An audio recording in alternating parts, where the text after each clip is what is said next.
Hey y'all, it's your girl Kuti and welcome to another video. Yeah.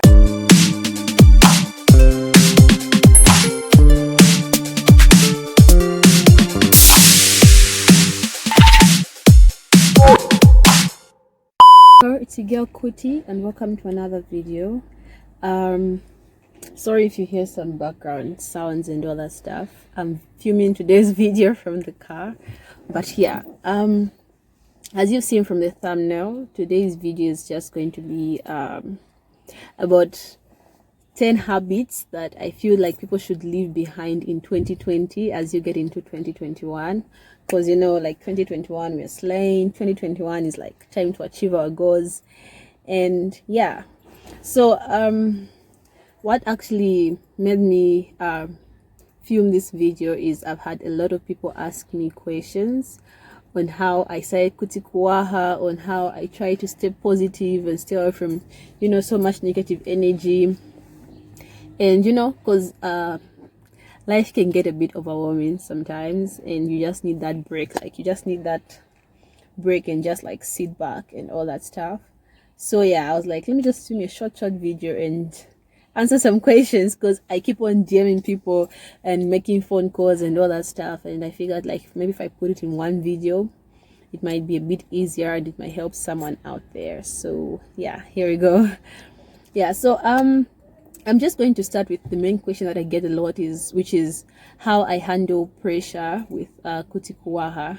So before now, which was last year, I was actually running kutty kuwaha while I was on a full-time job. Yeah, so kutty kuwaha was my full-time job, but then I also had another full-time paying job, which meant I was running like two businesses simultaneously. Well, not exactly running the other business because I was working there, but yeah. So if you know or you don't already know, I'm done with my degree. So yeah, I think I can say I have. Well, I'm yet to attend it because it's not yet out, but yeah, I studied computer forensics. So my like formal official job is a computer forensics personnel, which means I'm more like an ethical hacker and all that stuff. But my passion is in beauty. That's why I have kutty kuwaha. So for the past 2 years, I've been working like in big institutions and stuff, you know, Chinese big institutions and all that stuff in Zambia for computer security and all that stuff. So I've been a security personnel, not like security, but yeah, like computer security, you know, running the whole the security of systems and all that stuff. So I was more like a systems administrator. Yeah, so it was a bit tricky to run kutty kuwaha while working, mainly cause, sorry if the lighting keeps coming and going, but yeah, mainly cause there are times where I had to make deliveries myself when I couldn't get in touch with my delivery guy. And then it was a bit tricky because I was working like, this job was like a 7 to 5 job. So I was working like from like 7:30, 8 hours to like 5:30 p.m. or 6 p.m. Like it was very exhausting. And then I was working Monday to Saturday. So it was a very, very tricky to like interact with my customers and all that stuff while working for another job, because I was answerable to my superiors and my bosses in my other job, while at this side I'm an entrepreneur and running my own business. So what I did was last year November I decided to resign.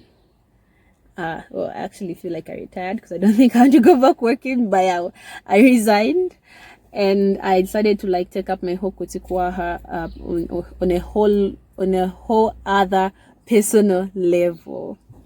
Yeah, so I'm not working currently like in any formal employment.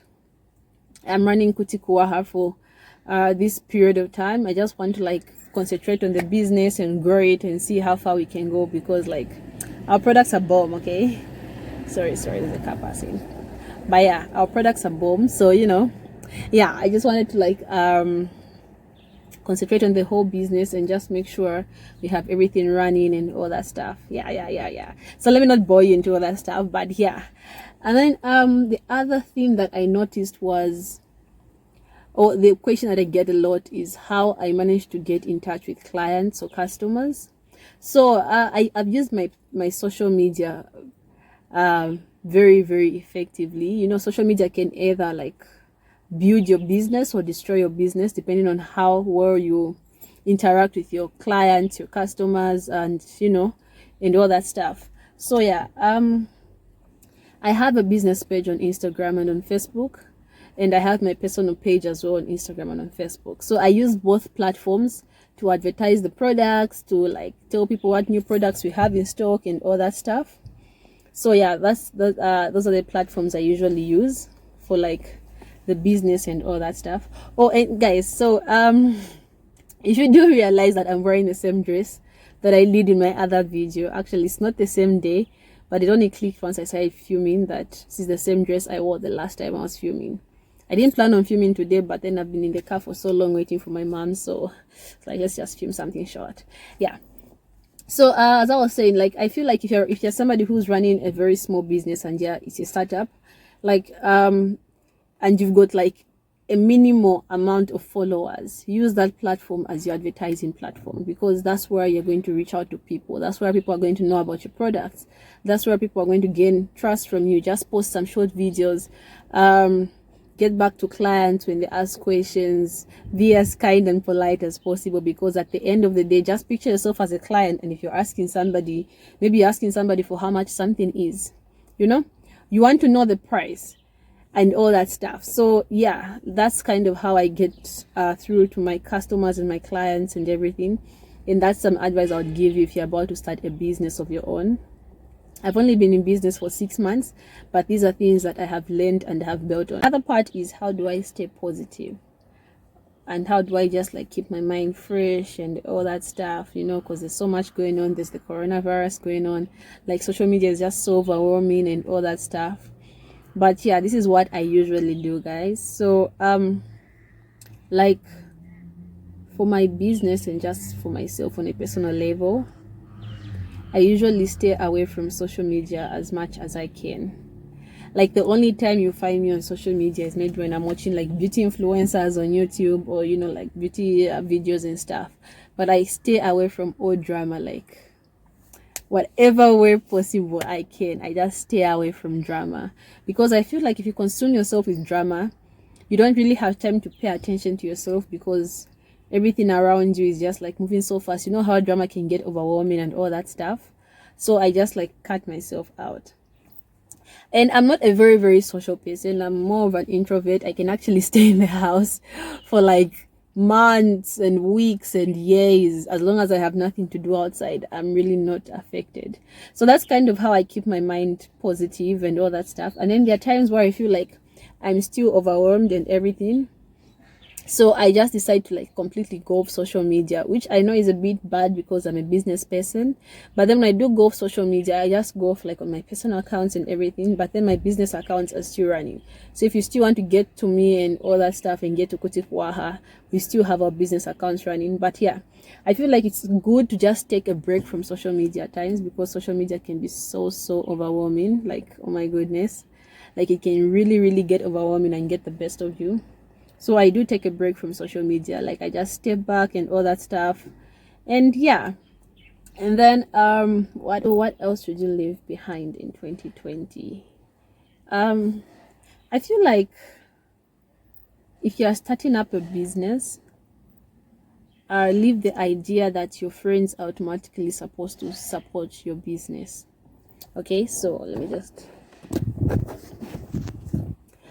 yeah, so leave the idea that your friends should automatically support your business. Okay, what I mean is, well, your friends can, like, you know, share your products, share your business and everything on their social media, but they do not necessarily have to buy your products.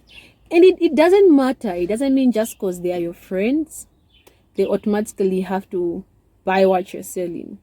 I might have a friend that's selling phones. Okay, let me just give an example. Just because I share their products, just because, you know, I'm supporting them, I'm hyping them, and that's what you should do when your friends are setting up a business, but that automatically mean I have to buy a phone from them. You get what I mean? Like, I have a phone, so I don't exactly have to buy a phone from them just because that's their startup. And I feel like that's where most people get it wrong when they start a business. Like, I sell cosmetics, and two of my best friends are not into makeup at all. Like they're like natural people, you know, like they play like team natural and all that stuff, and I respect them for that. So in as much as they would share my products on their social medias and as much as they would hype me up, I wouldn't exactly go to them and expect them to buy the products, because I know even though they buy, they won't use them. Like, it's not their thing, and I feel like that's okay. And most people get it wrong because they feel like when they start their business and they've got like 50 friends who are close to them, suddenly they have 50 customers, which is not the case. You know, you should always know your target audience and your target customer as you're starting up whatever business you want to run. So every time you want to run a business, just make sure you're aware of who you want to target, who your customers are going to be, what exactly you expect from your customers. In that way, it makes it easier when as you start your business, it's way easier for you to like sell out and all that stuff. So yeah, I feel like that's a misconception that should be left behind in 2020. If you're somebody who wants to start a business in 2021, yeah, let's just like cut out on that and leave that all behind. And let's see what else. Okay, so another tip, actually I'm only going to I think give 5 or 6 tips because I didn't like prepare so much for this video, but I just felt like something I should give out. Another tip, if you're somebody who wants to start out in Zambia, because well, my business is Zambian based, so if you're somebody who wants to start out a business in Zambia, be it a cosmetics business, a clothing line business, selling phones, selling cars, whatever it is that you want to sell, this is one tip that I'm going to give you. When you start your business, you're going to have people asking you who your vendor is. Where do you get your products from? Where do you get your supplies from? And you know, they're going to have people asking you all that kind of stuff. So if I'm a bit distracted, it's just that I'm in a parking lot. But yeah, so you're going to get like all those questions from like different people. And let me just give you a rule. Never give out your vendor. Never give out your vendor, because if you do give out your vendor, actually a vendor is somebody who's making your products. Yeah, so if you do give out your vendor, the thing is that you're not only giving away the company that's making your products, but then you're also actually making somebody else come into the market in the same vicinity as you with the exact product that you have. You get what I mean? With the exact quality that you have, with exact everything, you know, because for you to find a vendor, it means you researched on this. Like, you went around, you got samples from 10 companies, you did all that, and then suddenly somebody wants a vendor from you. Like boo, no. I can give you advice on how to get a vendor. I can actually make a whole other video on how to find a vendor in Zambia and all that stuff. But like, never give away the direct company that you're using. Don't do that. Like, do not do that. Okay. And apart from the vendor part, I'm actually, I think, going to let me know if you want me to like give a full video on how to find good vendors and all that stuff. If you're someone who's based in Zambia and you want really good products, be it clothes or cosmetics, because are two things that I've actually researched on and I've got so much information right now. Yeah, the last tip I'm going to give you is never give up, guys. I've only been in business for 6 months, literally 6 months. I launched my business in July, which has actually only been like 6 months, but then I started selling products in September, which means I've been selling products for less than 6 months. And the one thing I have learned is never give up. Like, be persistent. You know, you're going to have weeks when you make no sales, you're going to have months when you make no sales, and you're going to have days when you make 1,000 sales. And it's all about persistence. So don't give up. As long as you know what you want, you know your goal, you know what led you to starting your business, do not give up. Like, you might have people discouraging you here and there. You might have capital discouraging you. You know, like, you don't have the money to, like, you don't know where you're going to get your money to order your next products because maybe you didn't exactly make enough profit, or you might have mismanaged your money and all that stuff. But never give up, because at the end of the day, what led you to start your business is what needs to push you. That's supposed to be like the driving force. As for me, I started my cosmetics brand because I love makeup. I've loved makeup ever since I was young. So even when I'm tired, I'm always like, this is what I want, this is what makes me happy, so I just have to go ahead and do that. Yeah, so like, do not give up on your dreams. Okay, and I think these are the only tips. Don't mind my nails. I haven't really had time to do my nails, you know, it's corona and stuff, and I'm a bit skeptical in going to like nail beauty salons and all that stuff. But yeah, so this is your girl Kutty, and if you want more videos, if you want me to have a video on how to find good companies that can give you like private label cosmetics, customized cosmetics, if you want tips on how to like get your company registered in Zambia, how to get FDA approval and all that stuff, like feel free to leave a comment down below and I will definitely give you advice. I also actually do give out advice on my like Instagram stories sometimes. So if you don't follow me, make sure you follow me. That's Kutty Kuwaha and Kutty Kuwaha Cosmetics on Instagram. And I actually have a group as well on WhatsApp for like people who are interested in our cosmetics and keeping in touch and all that stuff. So yeah, I actually also have a WhatsApp line. So if you actually follow me on Instagram, you'll probably be able to access the number because the number is just there on my Instagram. Okay, so this parking lot is very, very noisy. Like, it's so noisy. I don't know how many times I've had to start the video and all that stuff. But yeah, as I was saying, so from your girl Kutty, thank you for watching, and make sure you leave a like, comment, share, and subscribe, and show some love. Share this video with your mom, your dad, your auntie, your uncle, your boyfriend, your ex-boyfriend, everybody around you. Yeah, so we're trying to get to 100k. Sorry, not 100k. We're trying to get 100 subscribers by the end of this month. So yeah, make sure you subscribe, you leave a like, you comment, you share, and I will definitely be dropping more videos because I have the time. Yeah, so I'll definitely be dropping more videos and all that stuff. And yeah, thank you.